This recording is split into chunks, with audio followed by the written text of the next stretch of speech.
7월 2일 새벽 예배 말씀 전하겠습니다. 먼저 함께 기도드리시겠습니다. 하나님 아버지, 저희를 불러주시고 또 하나님을 찬양케 하시며 또 이 시간도 하나님의 말씀을 듣고 또 기도할 수 있게 해주심을 감사를 드리옵나이다.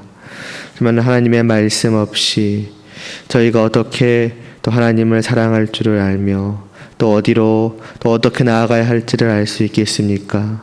어디 지혜와 총명을 허락하여 주사 이 시간도 그 들려주시는 말씀을 깨달아 알게 하여 주시옵소서. 이를 통해 하나님을 알게 하여 주시옵시고 또 하나님 앞에서 저희가 어떠해야 할런지를 알 수 있게 하여 주시사 오늘 하루에 또한 삶을 또 이 말씀을 의지하여 또 이 말씀을 따라서 나아갈 수 있도록 은혜를 베풀어 주시옵소서. 예수님의 이름으로 기도드리옵나이다. 아멘. 오늘 보실 말씀은 마태복음 22장 37절부터 40절까지입니다. 마태복음 22장 37절에서부터 40절까지 말씀입니다.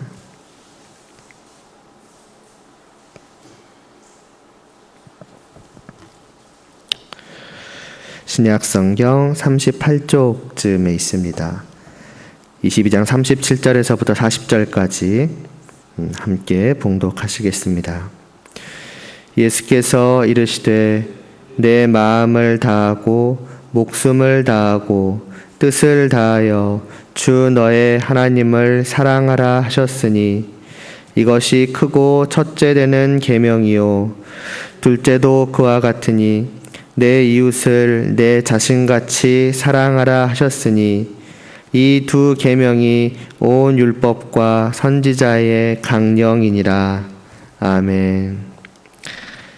지금까지 저희는 하나님께서 어떤 분이시며 또 무엇을 해오셨고 또 특별히 우리를 위해서 무엇을 이제 하시는가를 보아왔습니다. 그런 하나님으로 말미암아 우리가 얼마나 큰 복을 받았고 또 그것을 영원히 받아 누리게 되는지 이와 같은 것들을 보았지요. 이제 오늘부터는 이런 하나님을 향하여서 우리 성도들이 이 땅에서 무엇을 해야 하는가에 대해서 보아가고자 합니다. 지금까지 보아왔던 그런 하나님의 이제 백성이 된 자들에게 합당한 삶의 모습이 무엇인가를 이제 알아가고자 하는 것입니다. 이것은 우리 마음대로 해야 될 것이 아니지요. 내가 하나님이 이런 분이심을 알았으니까 내가 이제 이렇게 살아가야지. 이렇게 사는 것이 좋지 않겠는가? 이런 식으로 하면은 하나님께서 기뻐하시는 하나님의 백성다운 삶이지 라고 내가 생각을 해서 그렇게 살아간다고 되는 것이 아닌 것입니다. 우리는 하나님께 속한 자들이요 또 왕이신 하나님의 백성이기 때문에 우리에게는 사실 그 답은 정해져 있는 것입니다. 하나님께서 이미 우리에게 말씀을 하셨기 때문입니다. 무엇입니까? 곧 하나님의 명령, 율법이지요. 그 가운데서도 이제 앞으로 십계명에 대해서 보아가고자 합니다. 왜냐하면 그것이 오늘 말씀 이 마지막 40절에서 주님께서 말씀하신 것처럼 하나님께서 율법을 통해 또 선지자들을 통해 명령하시는 그 모든 명령들의 핵심이 되기 때문입니다. 말하자면 하나님의 백성으로서의 그 삶의 자세 또 그 구체적인 모습들의 가장 핵심되는 것이 이제 여기에 담겨 있는 것이지요. 이 오늘 말씀은 좀 전에 말씀드린 그 모든 계명의 핵심을 그 범위를 좀 더 좁히면은 그 10계명의 핵심이 무엇인가에 대한 율법사의 질문에 예수님께서 답하시는 장면을 기록하고 있습니다. 이 말씀에서 주님께서는 무엇이 온 계명의 어떻게 보면 핵심이라 말씀을 하십니까? 우리가 잘 알듯이 사랑하는 것입니다. 조금 길게 말하자면은 하나님 사랑과 이웃 사랑이지요. 너무나도 우리가 잘 알고 있는 그러한 사실일 것입니다. 그런데 이 말씀을 통해 좀 더 주목해 보고 싶은 것이 있습니다. 그것은 어떻게 하는 것이 그 우리가 잘 알고 있는 그 사랑을 하는 것인가 하는 것입니다. 사랑하는데 도대체 무엇이 사랑이냐는 것이지요. 무엇이 하나님께서 우리에게 원하시는 그 사랑의 모습인가 하는 것입니다. 오늘 말씀 37절을 보면은 주님께서는 한 문장으로 이렇게 말씀을 하십니다. 내 마음을 다하고 목숨을 다하고 뜻을 다하여 사랑하라고 말입니다. 여기서 우리는 사랑의 두 가지 특징을 보게 됩니다. 첫째는 마음과 목숨과 뜻을 다하는 것이 사랑이고, 둘째는 마음과 목숨과 뜻을 다하는 것이 사랑이라는 것입니다. 같은 말을 두 번 반복한 것처럼 보이지만은 강조점에 좀 차이를 두었습니다. 첫째는 마음과 목숨과 뜻에 강조점을 두었고, 두 번째는 그것들을 다하는 것에 강조점을 둔 것입니다. 다시 말해서 사랑이라고 하는 것은 이 두 가지 강조점이 동시에 있어야 한다라는 것입니다. 하나씩 생각을 해보죠. 사랑에는 먼저 마음과 목숨과 뜻이 있어야 합니다. 쉽게 말하면 이것입니다. 사랑은 단지 어떤 행동이 아니라는 것입니다. 하나님을 사랑하고 또 이웃을 사랑하는 것은 단지 내가 어떠한 행동을 하느냐 안 하느냐에 달린 것이 아니고, 또 어떤 행동을 얼마나 많이 혹은 덜 하느냐에 달려있는 것도 아니라는 것입니다. 우리는 사랑을 종종 그렇게 치부해버릴 때가 있습니다. 행동을 했는지 안 했는지에 초점을 맞추어서 그 사람이 하나님이나 사람들을 얼마나 사랑하는가를 판단하기도 하고, 또 그 행동을 얼마나 많이 혹은 이제 크게 혹은 적게 혹은 덜 했는지 그런 것에 초점을 맞추어서 이제 그가 사랑이 넘치냐 아니면 부족하냐 이제 이런 것들을 판단하기도 합니다. 그러나 그것이 하나님이 요구하시는 사랑의 본질은 아니라는 것이지요. 행동은 당연히 있어야 하겠고, 그 행동에 많고 조금 큼 이런 것 역시도 어느 정도 그의 사랑을 가늠하는 요소가 되기는 하겠지만은, 그러나 하나님이 보시는 그 사람의 사랑의 핵심은 그가 마음과 또 목숨과 뜻을 쏟는가 하는 것에 있다는 것입니다. 말하자면 사랑이란 행동만으로가 아니라 그의 마음, 그의 영혼, 말하자면 그의 내면으로부터 시작되는 그의 존재 자체를 하나님께 드리는 것이라는 것입니다. 내 마음이 정말로 하나님을 사랑하고 내 영혼, 내 존재, 말하자면 내 전부가 온전히 하나님을 사랑할 때에, 말하자면 구체적인 행동의 여부에 상관없이, 말하자면 나라는 그 사람 자체가 정말 하나님을 바라보고 있을 때에 그것이 바로 하나님을 사랑함이며 마찬가지로 사람들을 사랑함이라는 것입니다.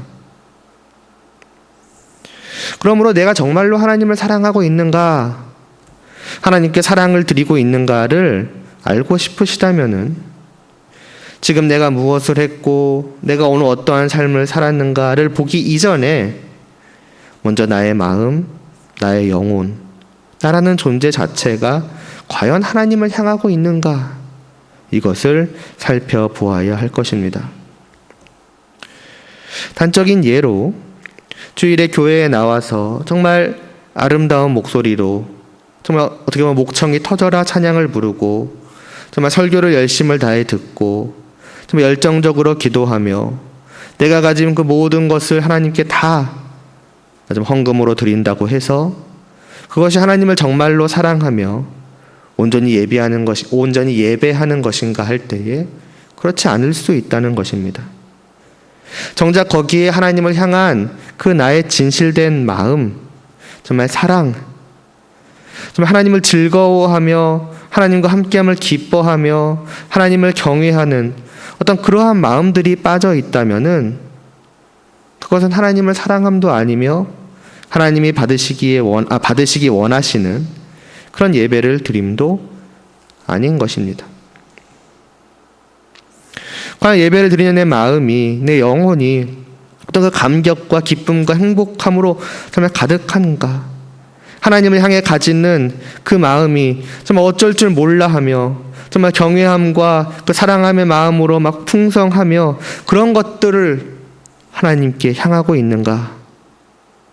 아니면은 집중도 하고 열정도 갖고 있지만은 그런 어떤 기쁨이나 행복이나 즐거움이 없이 그저 하나의 의무로서 하나님께 혹은 마치 무언가를 해드리는 것처럼 하나님을 위해 내 시간과 물질을 희생하는 그냥 그 정도로 생각하는 그런 예배 아닌 예배를 드리고 있는가 생각해 볼 필요가 있을 것입니다.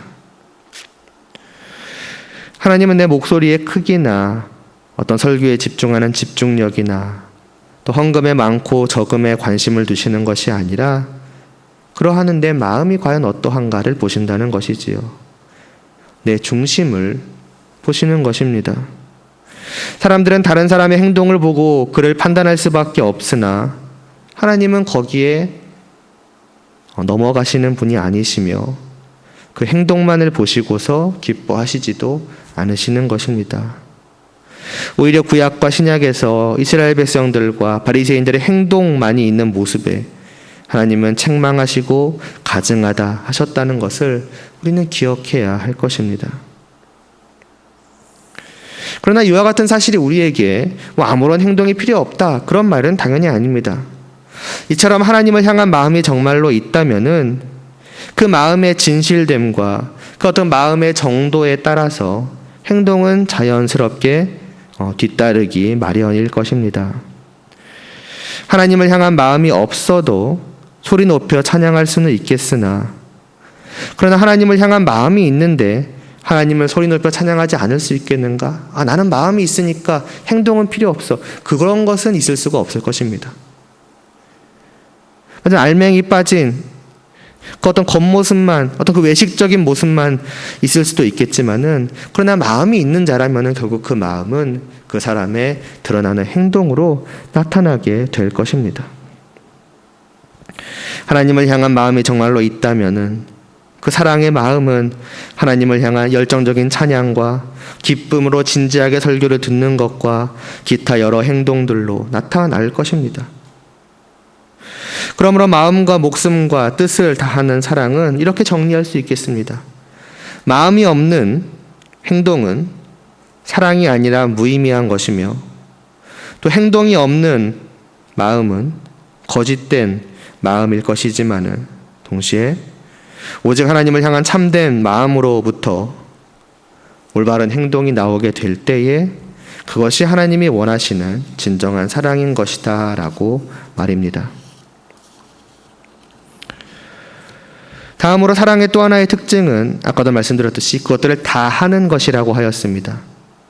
이것은 말하자면 사랑의 정도를 나타내는 것이라 할 수 있지요. 하나님을 얼마만큼 사랑하는 것이 하나님이 원하시는 참 사랑인가? 내 마음을 얼만큼 하나님께 드리는 것이 그리고 그 마음에 따라서 내 행동을 내 삶을 하나님께 얼만큼 드리는 것이 사랑인가 할 때에 그에 대한 답이 그것들을 다 하는 것이라는 것입니다. 다 한다는 말은 전부를 의미합니다. 다시 말해서 얼마만큼 사랑해야 하는가 내가 가진 마음이 얼마 정도를 하나님께 쏟아 부어야 하는가 할 때에 내 전부를 빠짐없이 다 드리는 것이 되는 것입니다. 하나님은 내 사랑을 다른 무언가와 나누어 가지기를 원하지 않으십니다. 내 마음을 하나님 외에 다른 무엇이 차지하기를 원치 않으시는 것입니다. 이는 내 마음에서 하나님이 가장 많이 차지하고 있고 다른 것들이 얼마나 말하자면 조금 차지하고 있는가 정도의 문제가 아닌 것입니다. 우리가 하나님께 하나님 저는 저의 마음에 정말 99%가 하나님으로 가득 차 있고 정말 나머지 아주 작은 그 1% 정도만이 다른 것들을 차지하고 있습니다. 이처럼 저는 다른 것과 비교할 수 없을 정도로 하나님을 사랑하고 있습니다. 이런 식으로 할 때에 우리는 굉장히 그것을 하나님을 향한 좀 어떻게 보면 놀라운 사랑이라 생각할 수 있겠지만은 정작 하나님은 그것을 기뻐하시지 않으신다는 것입니다. 하나님은 오직 우리의 사랑을, 우리의 마음을, 우리의 전부를 온전히 홀로 차지하기를 원하시는 것입니다. 왜 그러기를 원하시는 것일까요? 왜 이것만을 사랑이라고 하시는 것일까요? 그것은 하나님께서 그럴 만한 분이시기 때문에 그렇습니다. 하나님은 우리가 그렇게 하기에 합당하신 분이시기 때문에 그렇습니다. 오히려 우리가 그렇게 하지 못한다면은 그것은 하나님께 합당하지 않은 것이 되기 때문입니다. 그렇다면 이런 생각을 하실 것입니다. 왜 이렇게까지 해야 되는가? 왜 하나님을 그렇게나 사랑해야 하는가? 99%, 이 정도면 넘치는 것 아닌가? 도대체 왜 전부를 원하시는가? 할 때에 사실 이에 대해 이미 우리가 사실 지금까지 쭉 보아왔던 그 모든 내용이 바로 그 이유가 될 것입니다.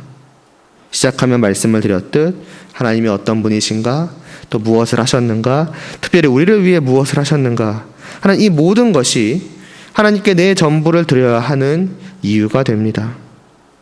그러나 이왕 십계명의 내용을 보기로 하였으니 출애굽기에서 하나님께서 십계명을 주시기 바로 직전에 하시는 말씀을 통해서 왜 우리가 하나님을 이와 같이 사랑해야 하는가에 대한 이유를 알아보고자 합니다. 출애굽기 20장 1절과 2절의 말씀은 하나님께서 십계명을 주시기에 앞서 먼저 그 백성들에게 하신 말씀을 기록하고 있습니다. 말하자면 이 부분은 십계명의 서론격에 해당하는 것으로 그 백성들에게 10가지 계명을 주시기에 앞서 먼저 왜 이들에게 이제부터 주어지는 그 계명들을 지켜야만 하는지에 대한 이유를 말씀하시는 부분이 됩니다. 2절에서 이것을 하나님은 이렇게 말씀하십니다. 나는 너를 애굽 땅 종되었던 집에서 인도하여 낸 내 하나님 여호와니라. 그런데 이 말씀은 본래 이스라엘 언어인 히브리어로는 순서가 조금 다릅니다. 원문의 순서대로 보면은 이 말씀은 나는 여호와 너희의 하나님이요 너희를 애굽 땅 종되었던 집에서 인도하여 낸 자다라고 하는 말씀입니다.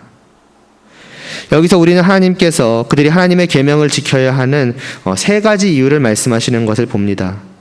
이들이 이제부터 주어지는 그 10가지 계명을 지켜야만 하는 그 이유, 그 첫 번째는 하나님이 여호와이시기 때문이고, 두 번째는 하나님이 그들의 하나님이시기 때문이며, 세 번째는 하나님이 그들을 애굽 땅 종되었던 집에서 인도하여 내신 분이시기 때문이라 하나님은 말씀하십니다.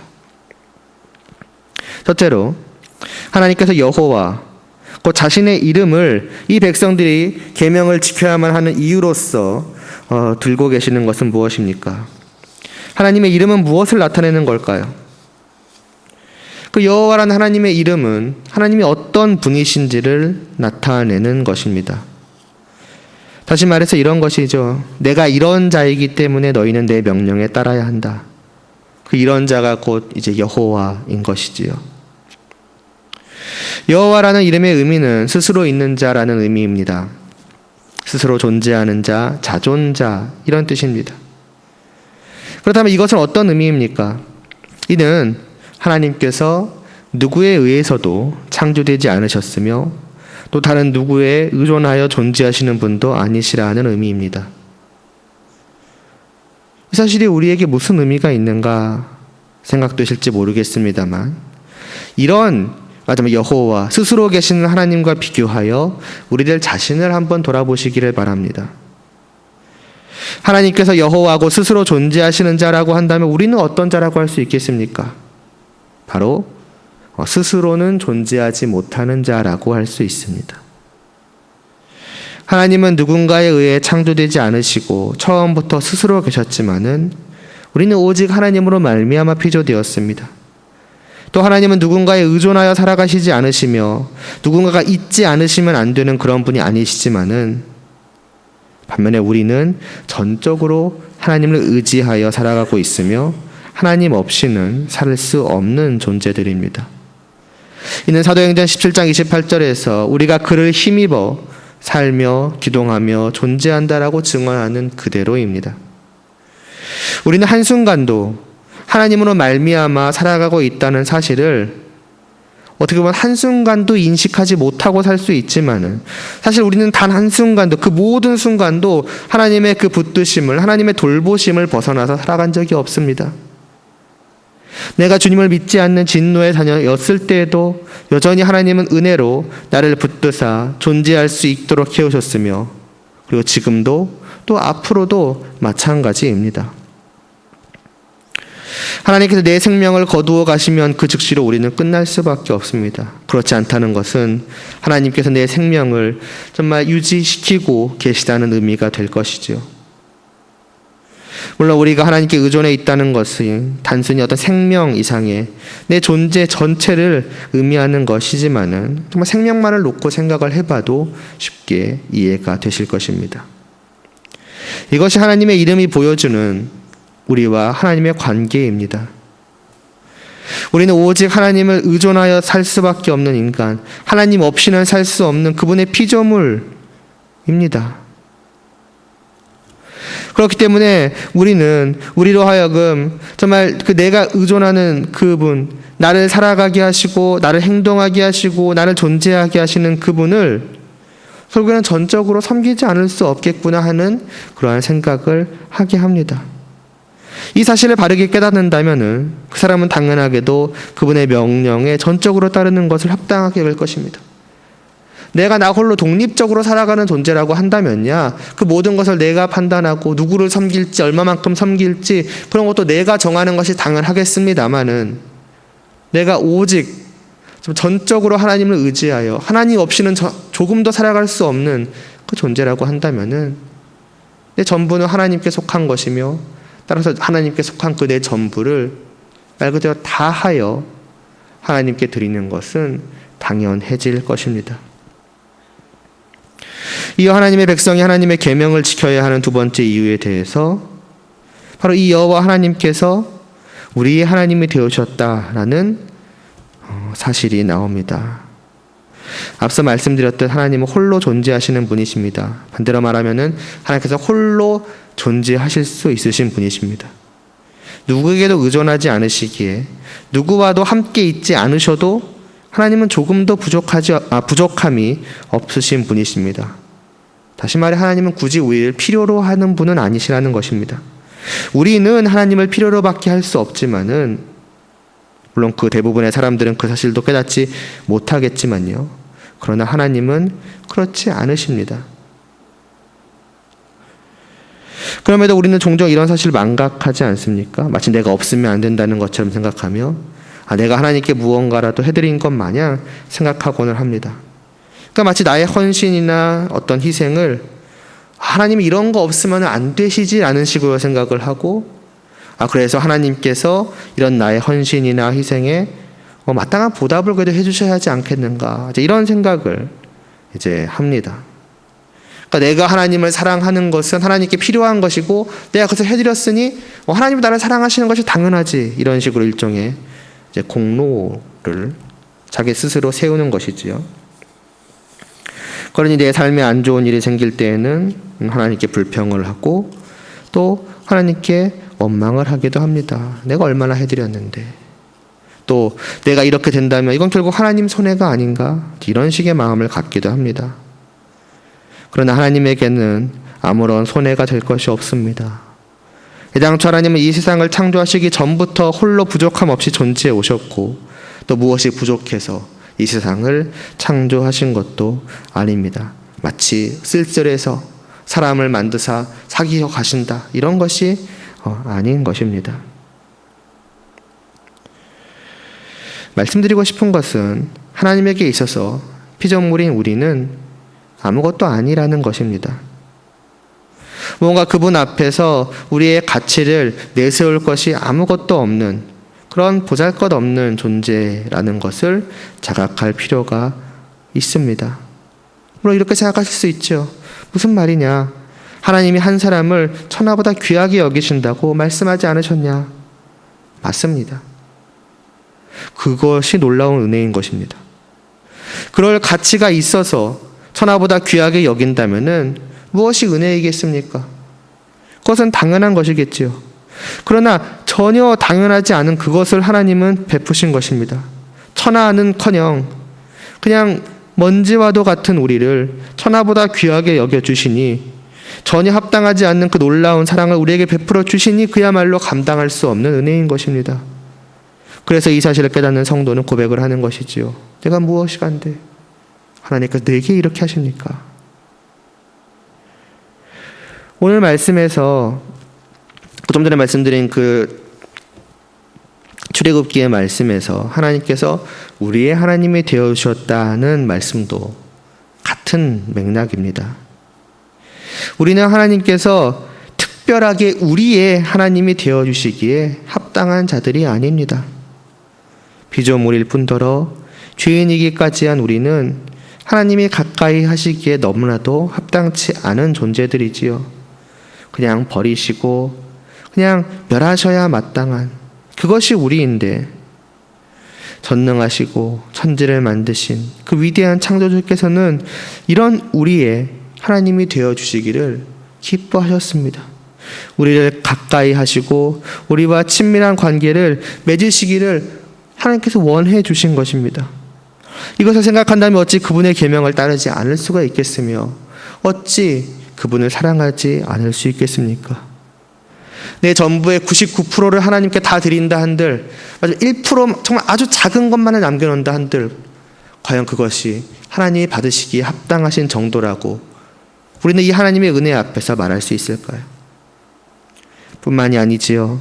하나님께서는 그냥 우리의 하나님이 되어주신 것이 아니라 우리의 하나님이 되어주시기 위해서 이 이스라엘 백성들을 애굽 땅 종되었던 집에서 인도하여 내시기까지 하셨습니다. 다시 말해 구원하여 주신 것이지요.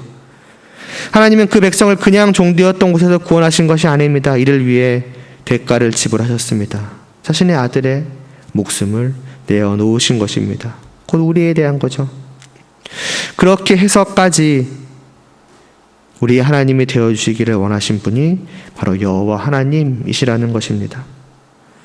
이 사실 앞에 다시 한번 고백하지 않을 수 있겠습니까? 내가 무엇이간데, 뭔지만도 못한 내가 대체 무엇이라고 하나님께서 자신의 아들을 희생하시기까지 하셨는가?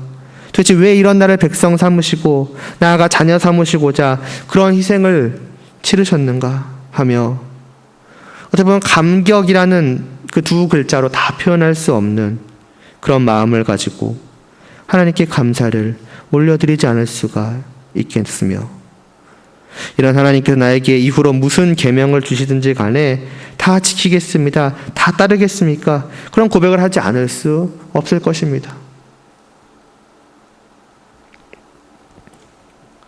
이것이 우리가 하나님을 마음과 목숨과 뜻을 다 해서 전부를 다 드려서 사랑해야 하는 이유입니다. 나의 온 인격이 조금의 일부도 남김없이 온전히 다 하나님께 드려져야 하는 이유입니다. 계명을 행동으로만이 아니라 나의 온 마음을 다하여 순종해야 하는 이유가 됩니다. 과연 어떠하십니까? 이러한 말씀, 이러한 사실 앞에서 정말로 이것만이 옳은 것이라고 우리는 정말로 느끼십니까? 정말 99가 아니라 내 전부를 다 드릴지라도 정말 모자라다고 여기실 정도로 우리를 향한 하나님의 그 사랑과 그 은혜를 정말 깊이 느끼고 계시는지요? 바로 이러한 마음으로 우리는 하나님의 말씀에 따라가는 것입니다.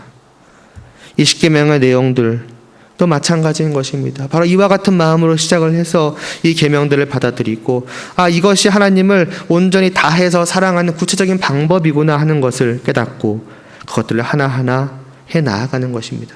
마치 하나님께 어떠한 선심을 쓰듯이 무언가를 베풀듯이 이런 것을 했으니 하나님께 무언가를 받아야 한다는 듯이 그런 식으로가 아니라, 내가 먼저 이 모든 놀라운 은혜를 받았으니 이렇게 하지 않고서는 견딜 수가 없구나라는 그러한 마음으로 우리는 계명을 지켜가는 것이지요. 이러한 마음을 가지고서 우리가 이후로 계속해서 그 십계명의 말씀들을 알아갈 때에 그 내용들이 우리의 온 마음을 다하는, 나아가서 우리의 삶으로까지 행동으로까지 나타나는 그 우리의 순종을 통해서 하나님을 향해 드려질 수 있게 되기를 간절히 바랍니다. 기도드리시겠습니다.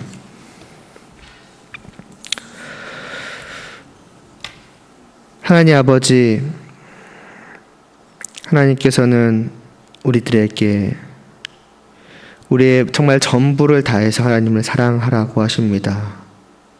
그리고 그러한 이유들을 다시 한번 하나하나 살펴보니 그것이 전혀 이상하거나 또 어떤 과한 그런 요구가 아니심을 보게 됩니다.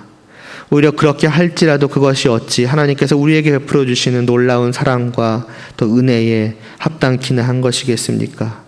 하나님이 어떠한 분이심을 우리가 다시 한번 돌아볼 때에 그러한 사랑이 지극히 당연한 것임을 우리는 깨닫지 않을 수가 없을 것입니다.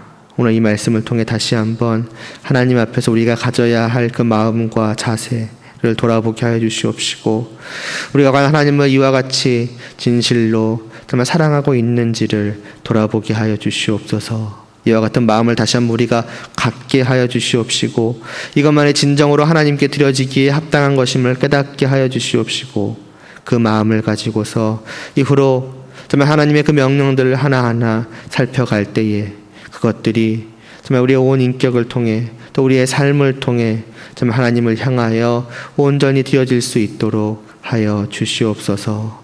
예수님의 이름으로 기도드리옵나이다.